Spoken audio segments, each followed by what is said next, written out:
A educação brasileira entra no radar dos investidores. Os impactos no trabalho do e da professor, professora. A primeira palestra, nós teremos a financiarização da educação superior. A educação superior brasileira tem sido objeto de um processo de financiarização com amplas repercussões sobre o processo pedagógico e, em muitas dimensões, sobre as relações e as condições de trabalho dos professores, bem como sobre o caráter das instituições que passam a compor um processo de oligopolização econômico-educacional e de desnacionalização da educação superior. E, para este assunto, alguns aqui já estiveram conosco aqui, nós reconvidamos a professora Andréia. E a segunda palestra, a Contra-Reforma do Ensino Médio, Interdição à Cidadania Política e Econômica das Novas Gerações. As contrarreformas do golpe do Estado de agosto de 2016 e a liquidação da esfera pública, único espaço dos direitos universais. A contrarreforma do ensino médio, regressão ao adestramento, diferenciação dentro da dualidade e da deformação de cidadãos à alienação política e social e a condenação ao trabalho simples, a esfinge da privatização do ensino médio e a interdição. Então, temos aqui a professora Andréia, por favor, formando a nossa mesa. E o professor Frigoto também estará aqui presente conosco. E o nosso presidente, Oswaldo, ele vai dar uma palavra inicial, com uma abertura para o nosso debate. Boa noite, obrigado, Andréia, obrigado, Gaudêncio. Boa noite a todos e todos que estão presentes. Esse tema é um tema que nós estamos discutindo aqui nesse sindicato, nosso internacional, há muito tempo. A questão da financiarização da educação superior já é uma realidade, há muito tempo, mais de uma década aqui, a gente passando sobre isso. Só que agora ela está se voltando fortemente para a educação básica.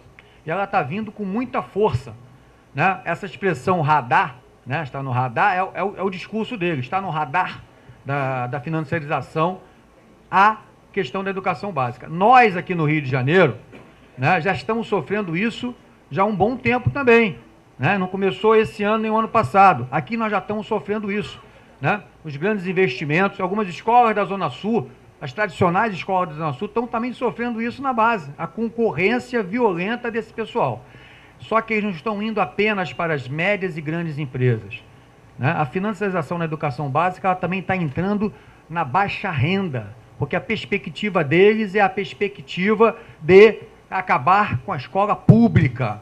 E a escola pública, o processo de aluno da escola pública virá o grande nicho financeiro que eles querem.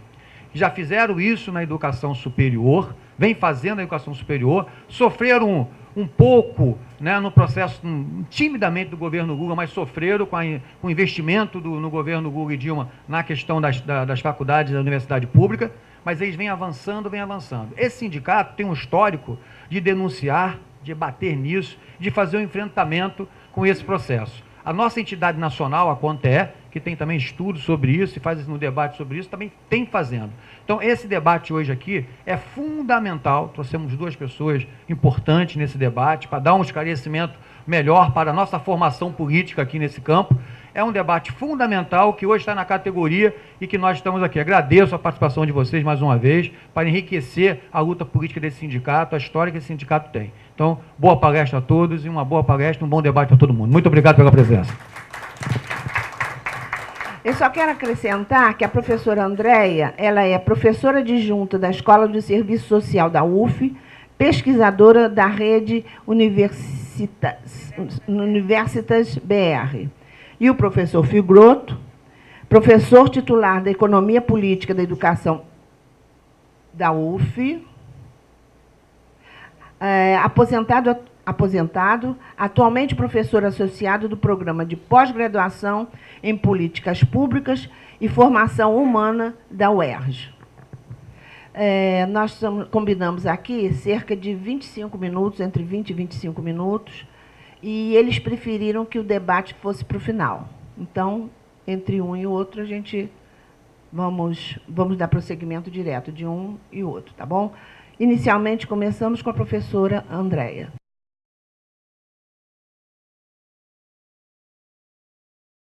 Bom, eu vou começar discutindo um pouquinho o que eu chamo de financiarização e por que eu falo de financiarização da educação superior e não de financiarização da economia da educação, tá? Como alguns outros autores dessa área defendem.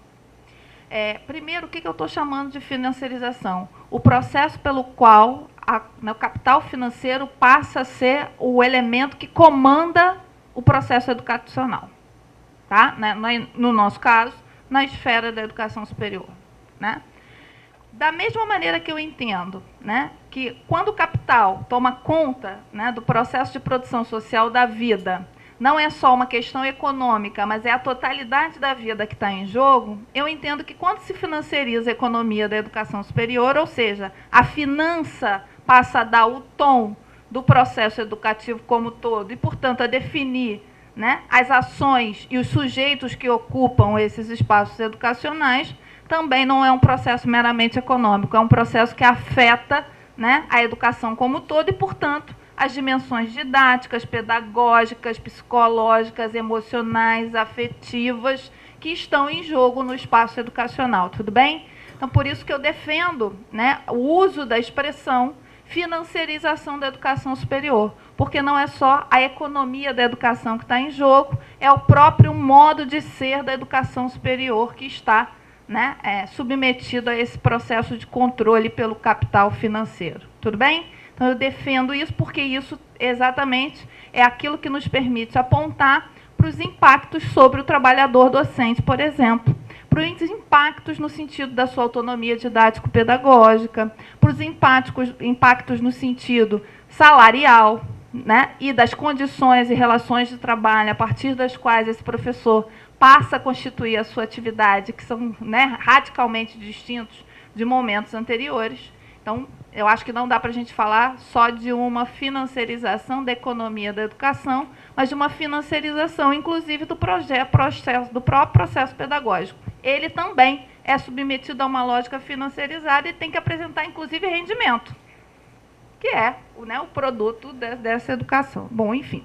Então, eu defendo, tá, a expressão financiarização da educação superior, porque entendo que esse processo está para além de simplesmente da movimentação econômica e das finanças em torno da educação. Ela afeta diretamente o coração do processo pedagógico e a condição dos sujeitos pedagógicos no interior dessas instituições, tá? Mudando mesmo a cultura dessas instituições. Essa é uma primeira questão. A segunda questão que eu quero defender é que esse processo ele tem, né, digamos, aí um lastro de pelo menos já 10 anos, mas esse processo mesmo ele vai se apoiar num longo, né, e tenebroso processo de mercantilização e privatização da educação superior brasileira, que tem, para mim, como marco central a ditadura empresarial militar. Foi na ditadura empresarial militar que começaram a surgir grupos, tanto no campo dos cursinhos de ensino médio, dos cursinhos de pré-vestibulares, mas também, né, grupos, né, novos, no comando de instituições de educação superior, abençoados pelo Conselho Federal de Educação e pelo Ministério da Educação e também do Planejamento e o governo, né, militar, e que começaram a criar uma série de empresas de educação superior, ou seja, já não eram mais simplesmente, né, instituições do tipo confessionais, tais como a gente conhece no sentido PUC, por exemplo. Mas começa a surgir um novo tipo de instituição educacional que vai parar na mão de sujeitos que têm vocação empresarial e cuja orientação educacional é a orientação do mercado. O caso que eu acho que ilustra isso de uma maneira mais gritante é o caso da Estácio de Sá. Porque a Estácio de Sá, ela começa com um pedido, né, de um juiz para o Conselho Federal de Educação para abrir 2 turminhas de direito, com 180 alunos. Né? E dali ela começa um processo específico de expansão orientada pelo mercado, com todas as bênçãos de um Conselho Federal de Educação que, nesse período da ditadura militar, vai adotando não apenas uma concepção, mas uma prática privatista, né? Entendendo, e isso implicou, inclusive, uma mudança grande na própria composição do Conselho Federal de Educação na época, né? E que vai impulsionar, digamos, a absorção, né, da demanda por educação superior no Brasil no período da ditadura militar por parte das instituições privadas, com dupla vantagem.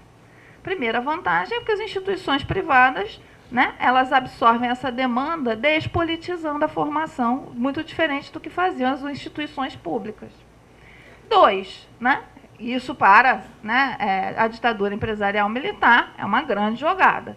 Né? E o segundo movimento que é interessante para eles é que essas empresas educacionais que surgem nesse período comparecem como entidades não lucrativas, ou seja, elas são sustentadas e suportadas com base numa série de isenções fiscais e tributárias, tanto no plano municipal, quanto no plano estadual, quanto no plano federal. Muitas delas, caso da Estácio de Sá de novo, declaradas de utilidade pública municipal, estadual e federal, ou seja, por exemplo, não pagam IPTU. Não pagava IPTU. E não pagava IPTU de 1970 até 2007. Porque eram entidades de utilidade pública sem fins lucrativos. Entenderam? Então, o que eu estou querendo chamar a atenção? No bojo da ditadura militar, embora na educação superior, né, o setor privado tenha tido uma presença fundante estrutural na nossa história educacional, na ditadura empresarial militar, essa mercantilização ela vai alcançar um novo patamar. E é exatamente o momento em que a quantidade, o número de matrículas se inverte entre o setor público e o privado. Se no início da ditadura a maior parte das matrículas estava nas instituições públicas, em 74 a maior parte já está nas instituições privadas. Tudo bem? Esse é um primeiro momento. Esse momento fortalece esses empresários. E são esses empresários que vão aproveitar a década de 80 para disputar com o Fórum de Defesa da Escola Pública, né, a Constituinte de 88, e, ao mesmo tempo, para se fortalecerem como coletivos empresariais, como sindicatos patronais. Né, e criam uma série de instituições, eu vou citar aqui a ABMES, que talvez seja uma das mais conhecidas até então, mas que criam uma série, né, de sindicatos patronais, o SEMESP, por exemplo, também, né, para organizar a defesa dos direitos desses empresários. Mas vejam, são empresários realmente de um novo tipo, são sujeitos cuja orientação para o mercado educacional é a orientação do negócio educacional, é ganhar dinheiro, formar redes, fosse lá as redes de cursinho, fossem, né, essas novas instituições de educação superior, na sua maioria, não universitárias, tudo bem? O embate importante na década de 80, ele se dá em torno, para esses empresários, em torno de 2 pontos. Né? E por isso que a década de 80, para eles, não é nada perdida. O primeiro ponto é garantir na Constituição que a possibilidade da continuidade do envio de verba pública para o setor privado. Esse é um ponto nodal. Né? Quem acompanhou as lutas naquele momento lembra como isso era um embate fundamental e como foi agora no PNE. De novo, o mesmo embate. Né? Com a distorção do sentido, inclusive, do que é público. Né? Mas também o segundo embate importante se deu em torno da noção de autonomia universitária. Esse empresariado não queria que a autonomia fosse apenas uma prerrogativa da universidade. Por quê? Porque a maior parte das suas instituições, como até hoje, a maior parte das instituições de educação superior brasileiras não são instituições universitárias. São faculdades isoladas, faculdades integradas, ou, mais tarde, na década de 90, vão surgir os centros universitários. Tudo bem? Então, a demanda por autonomia nesse sentido e a defesa de que a autonomia não fosse estendida para além da universidade, ela tinha a ver não com uma defesa de um certo tipo de instituição, mas ela tinha a ver com a defesa de uma orientação mercantil, da liberdade de orientação mercantil. Bom, nesse ponto elas perdem, a autonomia fica consagrada às universidades, e é exatamente nesse momento que essas organizações e esses novos empresários, portanto, começam a demandar do Conselho Federal de Educação, que nesse momento já está praticamente no bolso desse empresariado, o reconhecimento do Estatuto da Universidade. A Estácio de Sá faz isso entre 86, por exemplo, e 88. E consegue o título de universidade. Para que ela quer o título de universidade? Para abrir campus e vaga onde ela quiser. Para se expandir no sentido mercantilmente orientado, né, da maneira que ela quiser, sem precisar pedir autorização inicial. Dá para entender? E é isso que vai permitir um novo ciclo de expansão mercantil na década de 90, que todos nós aqui assistimos, né, de novo, com todas as bênçãos, né, dos governos que se seguiram aí na década de 90, desde Fernando Henrique Cardoso, passando pela reforma do Estado, né, a reforma administrativa do Estado do Bresser Pereira, que, embora não implementada, digamos, no seu conjunto, né, implementou, ela foi vitoriosíssima nas práticas implantadas no coração do Estado brasileiro e, portanto, eu venho afirmando que a privatização e a mercantilização da educação superior brasileira não são políticas de governo, elas são políticas de Estado. Elas já estão inscritas no coração do Estado brasileiro, né, e são tocadas, e aí, muitas vezes, de formas diferentes por diferentes governos, mas elas estão lá. Então, na época da década de 90, a gente tem um novo ciclo de expansão, porque tem uma demanda muito significativa de jovens, né, no sentido do acesso à educação superior, que a universidade pública, sufocada também desde a ditadura militar, não pode absorver, não consegue absorver, né, a ela não é dada a opção de absorver, e que vai sendo absorvida nas instituições privadas, até porque o modelo econômico por nós adotado, aí depois a gente pode discutir com mais, né, digamos, profundidade, mas o modelo adotado vai passar a indicar que a única chance de ascensão social é pela formação universitária para trabalhar em empresas, de preferência multinacionais. O sonho do meu avô é que os netos trabalhassem numa multinacional. Em tese, eram empresas melhores. Em tese, não, né? Na maior parte das vezes, de fato, eram. Porque, né, não chegavam perto dos padrões de superexploração do trabalho que se constituíam no Brasil. Isso também é uma outra discussão para a gente fazer depois. Bom, o que acontece na década de 90, portanto? Né? A gente vai ter, tanto do ponto de vista, eu diria, legislativo, né? Mas também do ponto de vista das políticas e dos programas educacionais, um largo incentivo para a expansão dos grupos educacionais que tinham se formado no período da ditadura. E aí esses grupos passam a se espalhar não só, né, municipalmente, mas estadualmente e nacionalmente. Ao mesmo tempo, né, esses sindicatos, né, esses patronais, essas entidades, esses sujeitos coletivos que tinham se organizado no bojo das lutas da década de 80, ganham um poder imenso junto ao Executivo Federal, promíscuo junto ao Executivo Federal. Lembrem-se, por exemplo, que o Digênio tinha uma sala para despachar dentro do Ministério da Educação, dentro do Conselho Federal de Educação. O vexame era dessa ordem, né? Ou seja, o empresário da educação despacha dentro do prédio público, mas a gente também tem, ao mesmo tempo, né, um imenso processo, eu diria, de ampliação das possibilidades econômicas para esses grupos, né? E que possibilidades econômicas, né, aparecem para esses grupos? Na medida em que eles se interiorizam e vão criando raízes, né, em regiões e áreas, né, nas quais a educação superior simplesmente não chegava. Isso permite, e chegam, em geral, nesses lugares com os cursos mais baratos, não é isso? Não com os cursos que aquela localidade necessariamente precisa, mas com aqueles cursos que eles são mais lucrativos. Em geral, o quê? Administração, direito, né? Em alguns poucos casos, fisioterapia, né? Que é ali, mas, na maioria, né? Os cursos ditos mais baratos, ou como eles chamam, dizem para a gente, todo mundo aqui já ouviu algum diretor chamar de curso cuspe-giz, né? Estou falando, não estou inventando nada, né?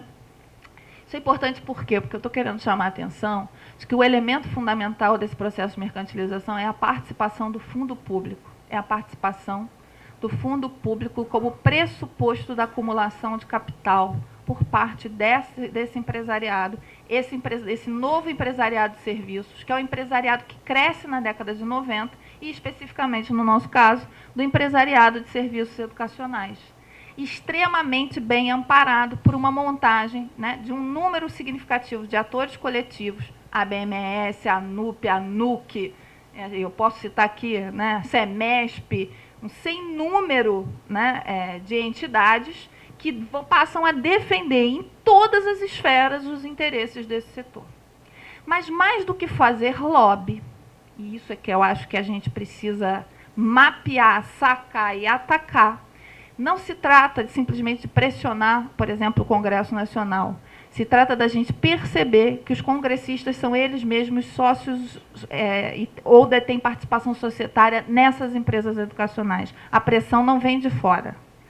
O lobby, né, digamos, a força dessas entidades não está no fato de que ela é capaz de pressionar o legislativo, está no fato de que ela tem dentro do legislativo os seus representantes. É muito diferente.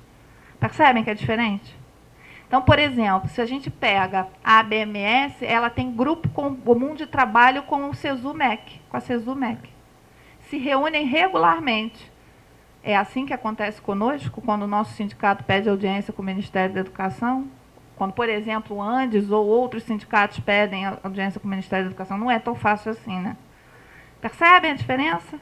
Então, tem uma agenda propositiva. Eles fazem o Fórum Nacional de Entidades Representativas do Setor Privado, do setor particular, se encontra uma vez por ano, em geral no resort desse bem luxuoso, né? Fecha o resort para o evento, e quem abre o evento há anos é o ministro da Educação. Ele abre o evento. E lá são apresentadas, na carta que se tira desses encontros, todas as demandas desse empresariado. E quando a gente vai olhar a política educacional do ano seguinte, 95% das demandas foi transformada em realidade. Como, por exemplo, agora, a pós-graduação estrito sensu pela via distância. Eles já estão pedindo isso desde 2015, até demorou um pouquinho. Né? Mas também, por exemplo, né, o aumento do percentual de EAD dentro do campo da educação presencial. A dupla medida, eles querem ser avaliados de um jeito diferente, porque eles não são universidade pública, mas eles querem dinheiro igualzinho às outras porque eles têm função pública. Então, as cartas, elas refletem isso muito bem. Mas só para sinalizar, o que eu quero sinalizar? Que essas entidades estão calcadas na presença, né, dos seus representantes dentro do Congresso Nacional, fora do... E agora, especialmente depois do golpe, né, diretamente no Executivo, como é o caso do atual ministro da Educação, mas que isso só acontece, essa acumulação só é possível com a participação imensa do fundo público. E esse fundo público ele vai aparecer a partir de uma série de iniciativas, das quais eu vou destacar duas, tá? Mas podemos discutir algumas outras. Eu vou destacar o ProUni e o FIES, mas a gente pode, por exemplo, pegar o programa do BNDES, na sua primeira versão. O programa do BNDES disponibiliza R$ 1 bilhão para melhorias, né, estruturais nas instituições. No balanço feito em 2009, na versão de 2009 do programa, saíram 26 projetos contemplados com esse dinheiro do BNDES. Dos 26 projetos contemplados com esse dinheiro do BNDES, adivinhem quantos são de instituições públicas? 2. 2 na UFMG, tocados pela fundação.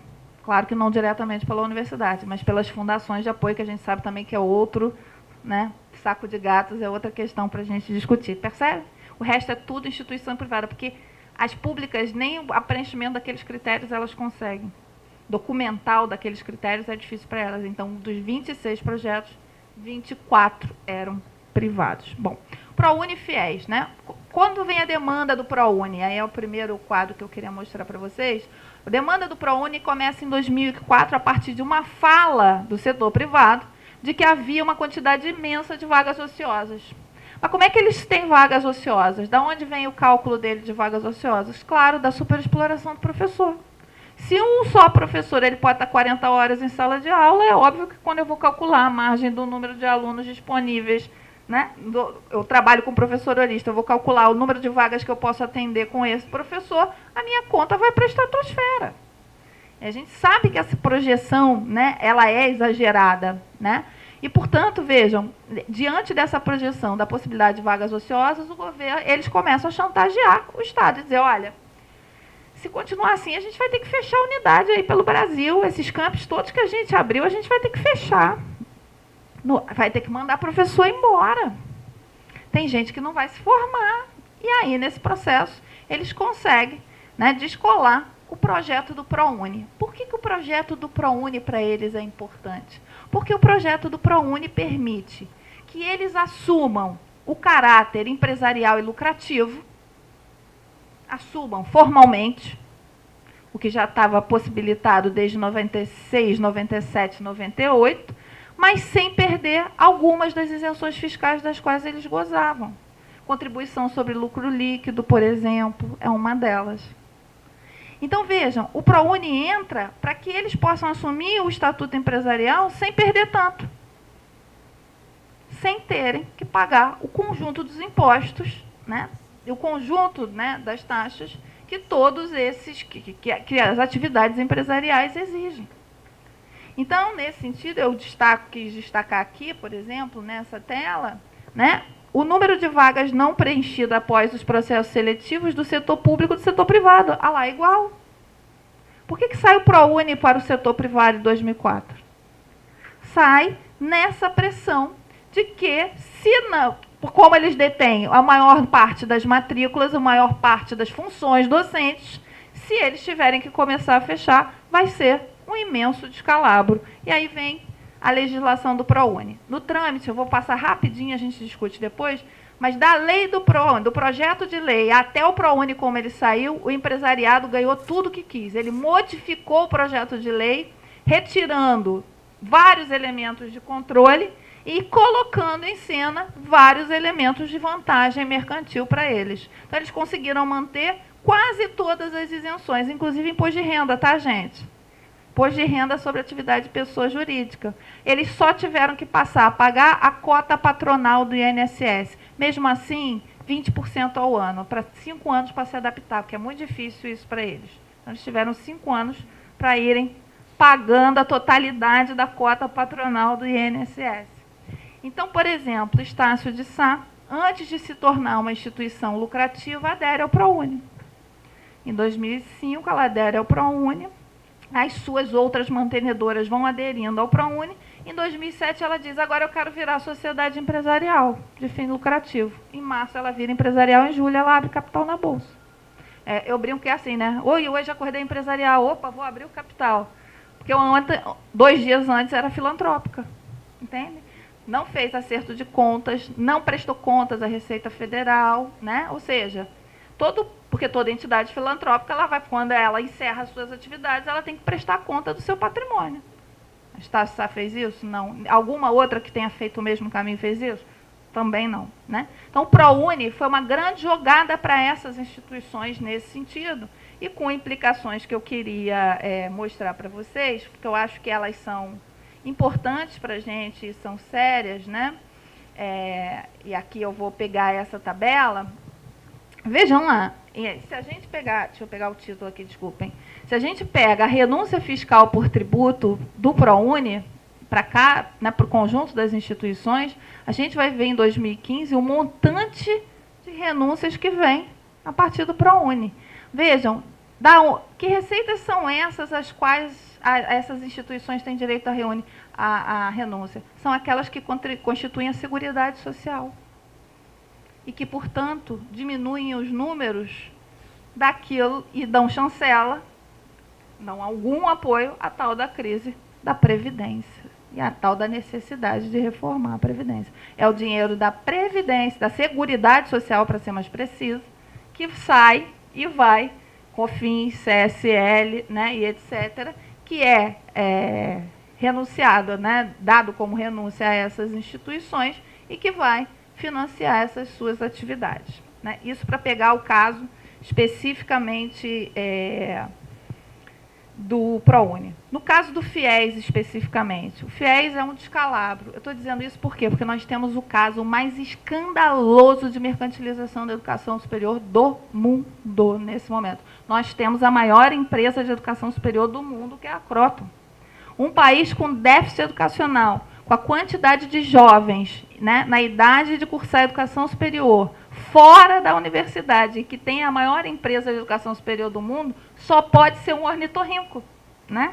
É uma figura que eu sei que o Gaudêncio gosta bastante, né, do Chico de Oliveira. Mas, enfim, queria mostrar para vocês essa tabela para a gente perceber que a renúncia não é pequenininha, porque a gente fala da renúncia do ProUni e a gente pensa que é pouquinho. Não é, não. É muito e tem impacto lá na Seguridade Social, tudo bem? No caso do FIES, a sacação foi gigantesca, porque o FIES, além de tudo, é um programa que endivida o aluno e a família. No final das contas, o cara tem que pagar. Por mais que os juros sejam mais baratos, né, e foram durante um grande tempo, por mais, né, que ele possa, por exemplo, abater parte da sua dívida trabalhando no setor público, caso do professor ou caso do profissional da saúde, a dívida é do cara. Ou seja, no final das contas, são as famílias financiando, né, essas instituições, ao mesmo tempo em que o Estado adianta esse dinheiro, gerando, sabe o quê? Título da dívida pública. Há uma relação importantíssima entre o FIES e o aumento da dívida pública no Brasil, né? Eu trouxe aqui algumas tabelas para a gente ver alguns desses escândalos relativos ao FIES. Eu vou pegar um deles, tá? Só para a gente dar uma olhada. O primeiro escândalo em relação ao FIES, que para mim é absurdo, é a diferença entre o orçado e o executado, tá? Especialmente nesses últimos anos, até 2015. No orçamento, por exemplo, na LOA, na Lei de Orçamento Anual, sai lá um determinado valor, né, como um valor a ser executado pelo FIES, tá? Só que o que é executado, em alguns casos, chega a ser 700% a mais do que foi orçado. Nunca vi isso para nenhuma universidade pública, mas se alguém viu, por favor, me mostre, tá? Eu vou pegar aqui a tabela.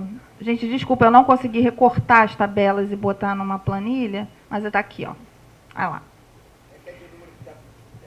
Orçamento do FIES de 2000 a 2015 em milhões de reais, tá?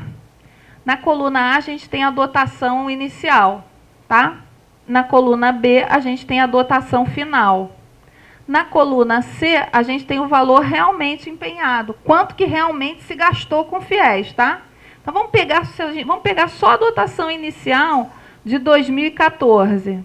1 bilhão, deixa eu pegar aqui na minha, 1.757.75. Quanto que foi empenhado? 13.964.99. Isso atualizado para 2016, tá? Se a gente atualizar para valores com IPCA para valores de hoje, é muito mais. Tudo bem? A gente bate aqui 16 bilhões fácil. Qual é a diferença de 794% entre o orçado e o executado? Ou seja, durante o ano, uma série de portarias, e aí é uma legislação infraconstitucional, libera recursos, ó, e vinha liberando recursos para o FIES desde 11. Ó. Em 2011 foi 149, em 2012 foi 239, em 2013 foi 443%, em 2014... Oi? Bom, eu já não sei mais o que é pedalada fiscal, né? Porque pedalada fiscal não é pedalada fiscal, e o que não é pedalada fiscal é pedalada fiscal. Eu estou com dificuldades, né, de definir pedalada fiscal. Professor, me perdoe. Né? Mas só para a gente ver, né, uma das tabelas do FIES. Eu vou pegar outra que eu acho que ela é muito clara nesse sentido, que é o número de novos contratos do FIES entre 2009 e 2015. Percebam o investimento no crescimento do FIES. Isso é só novos contratos, tá? Em 2014, por exemplo, foram mais de 700 mil novos contratos. Novos. Quando a gente junta os novos com os velhos, o montante desse investimento é gigantesco. Só que é um investimento que não alivia a vida do aluno, porque, primeiro, os alunos têm dificuldade de se manter nas instituições, para além do pagamento da mensalidade. 2, os alunos têm dificuldade de continuar o curso. Então, o que começa a acontecer? O aluno abandona o curso, depois não tem como pagar. O aluno até termina o curso, mas o salário que ele recebe não dá para ele começar a pagar o FIES. As defensorias públicas do Brasil inteiro estão pululando de processos contra o FIES porque os alunos não têm condições de pagar. Ou porque perderam emprego no meio do caminho, não conseguiram terminar na faculdade, e aí não tem como pagar o crédito que receberam. Então, o FIES foi uma galinha dos ovos de ouro para o setor empresarial, não só porque o ProUni já tinha cumprido sua função, que é garantir aquelas isenções. Eles não estavam interessados em fazer crescer o ProUni, entenderam? Estavam interessados em fazer crescer o FIES, porque o FIES gera para eles dividendos. E dividendo é o que é mais importante. Porque o negócio financeiro, é isso que é importante a gente entender. A financiarização da educação, ela transforma a finança no negócio principal. A educação é só o que faz depois. Essas empresas financiarizadas de educação, elas vendem ações, elas compram ações, elas investem em bolsa de valores, elas compram títulos. Elas fazem todo um conjunto de operações financeiras. E educação é só aquilo que vem depois. O negócio delas é fazer dinheiro com mais dinheiro. O negócio delas é valorizar as ações. E para valorizar a ação, ela tem que ser extremamente lucrativa. Para ser extremamente lucrativa, ela tem que cair em cima do seu trabalhador. E é por isso, e aí vou entrar assim, para fechar a minha fala mesmo, que a reforma trabalhista cai como uma luva. Veja, a reforma trabalhista não é um acidente de percurso. A reforma trabalhista é produto da organização desse empresariado hegemonizado pelo capital financeiro. Não é um acaso. E essa é da mesma maneira que a reforma da Previdência não é um acaso. E essa reforma trabalhista, ela vem a atender a demandas específicas do empresariado da educação superior, que sempre disse que o problema é que o negócio não é lucrativo o suficiente, porque o tal do professor é caro. Porque a tal da mão de obra é cara. Então, desde 2005, 2003, 2002, 2003, a gente vem vendo o ataque, né, a uma série de direitos dos docentes da educação superior. Corta o incentivo à qualificação de doutorado, né? Não vai mais pagar doutorado, daqui a pouco não vai mais pagar mestrado, ataca a convenção coletiva, né? A gente vem assistindo uma série desses movimentos. A reforma trabalhista, ela vai ser a resposta ao movimento desse empresariado, ou seja, ele é produto desse mesmo empresariado que conta com o empresariado da educação superior como um empresariado forte e muito bem assessorado, porque esse novo conjunto administrativo vem exatamente dos bancos, né, de investimento. O corpo administrativo, por exemplo, né, de uma instituição como a Estácio, ou o corpo administrativo de uma instituição como a Croton, em geral, ele é oriundo do Lehman Brothers, ele é oriundo do Goldman Sachs, ele é oriundo do sujeito que tem passagem na Ambev. Não é isso? Veja, a gente não está lidando mais com o sujeito que tem educação como negócio. O negócio dele é dinheiro. O negócio dele é fazer fazer mais dinheiro com dinheiro. Então, portanto, o elemento humano para esses sujeitos, ou o processo pedagógico,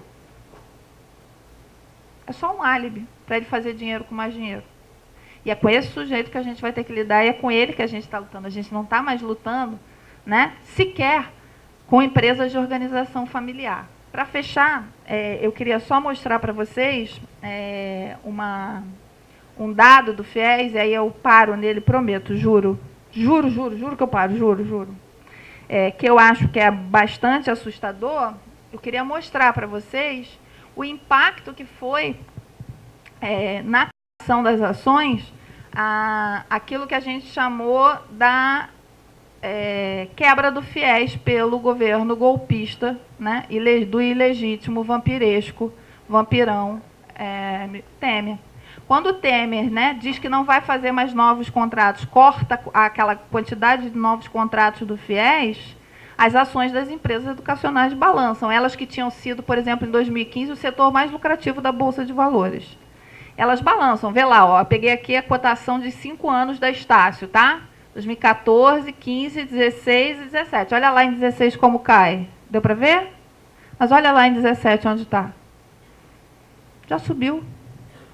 Porque onde a gente vê problema, e é problema para a gente, que é professor, que entra numa demissão massiva, E a Estácio vem fazendo demissão massiva, não é agora não, não foi esse ano não, tá, gente? A Estácio vem fazendo demissão massiva há muito tempo. Em 2007 ela mandou embora numa tacada só 800 professores. Eu tenho a tabela lá na minha tese, de 600 a 800 professores desde 2003. Quando ela contrata as consultorias, a K2 e a Comatrix, para fazerem um processo de enxugamento para que ela possa ingressar no mercado financeiro.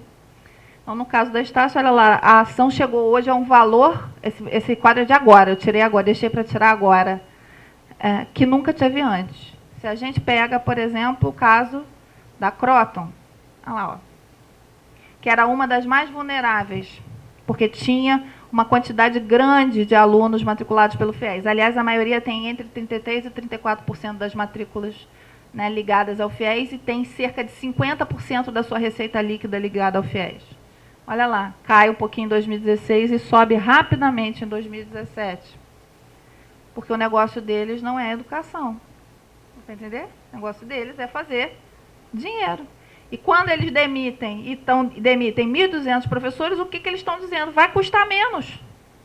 A gente vai enfrentar o que tem que enfrentar, pois vai custar menos. E, portanto, o dividendo para o acionista, o valor da ação, que da onde vem o dividendo do acionista, vai ser muito maior. E aí eu peguei uma aqui do Ser Educacional, que foi a que mais sofreu. Olha como já se recuperou imensamente. Hoje, a ABMS é dirigida pelo dono do Ser Educacional, que é ligado ao grupo do atual ministro da Educação. O risco disso é imenso, gente, porque tem um limite, percebem, para esse tipo de especulação? Quando, por exemplo, a gente tem uma empresa de educação, eu vou pegar só essa aqui, em que 97,08% das ações são pulverizadas, quem é o dono? Quem manda? 97,8%, hoje, tá? A cotação de agora, peguei ainda há pouco. 97,08% das ações da Estácio estão espraiadas. Aí a gente vai lá tentar ver, descobrir quem manda. Aí a gente vai lá na participação acionária. O sócio majoritário é um chamado Rose Fundo de Investimento em Participação Multiestratégia. Vocês acham que é alguém que está preocupada com a qualidade da educação, ou se esses 1.200 professores eram bons professores? Deu para entender que o inimigo é do outro nível? Tá? A briga é com o capital monopolista, a briga é com a finança. E, portanto... Não, o Chaim já saiu porque o negócio dele é ensino médio. E aí eu encerro com o seguinte, o que essas empresas de educação superior já perceberam? Que nesse contexto elas podem agora começar a fazer um novo processo de expansão. Só que elas não têm, nesse momento, condição de fazer expansão no sentido de adquirir mais matrículas. A capacidade de pagamento das chamadas classes C, D e E esgotou-se. Como é que elas vão crescer? Crescendo para o ensino básico, crescendo para o ensino médio, especialmente com a aprovação da reforma do ensino médio. A Estácio está abrindo escolas de ensino médio, Colégio Estácio. Várias empresas estão comprando colégios, né, considerados de extrema qualidade, colégios elitizados, Escola Parque na Gávea, Caça Pereira no Humaitá. E há um grupo Eleva, que tem por trás, na verdade, como grande sujeito, Jorge Paulo Lemann, que, por outro lado, dirige uma fundação que tenta dominar, né, e gerir a educação básica pública. Veja, é um projeto de educação total, é com isso que a gente está lidando. É um projeto de educação total pelo capital de predominância financeira. E aí Jorge Paulo Lemann monta o Eleva, que é para formar as elites gerenciais desse novo tempo. Enquanto a maioria dos nossos jovens está aí submetida à intervenção, né, das Forças Armadas, tendo seus sonhos mortos todos os dias. Né? O quadro, a nossa luta, ela é muito grande, ela é muito significativa, ela é muito importante e ela é decisiva. A nossa luta para manter a educação superior, média e básica, pública e nas nossas mãos, no campo dos direitos, no campo da esfera pública, é a única que faz sentido. Para isso, a gente vai ter que se juntar de algum jeito. A gente vai ter que se virar, dar nó em pingo d'água. Porque se a gente não se juntar para fazer essa defesa, é terra arrasada. O nosso país é o país que tem o processo de mercantilização financiarizada mais avançada do mundo. País esse que tem um déficit, uma dívida educacional, talvez também das maiores do mundo. Nossa tarefa é árdua, né, colegas? Nós todos educadores sabemos. Obrigada.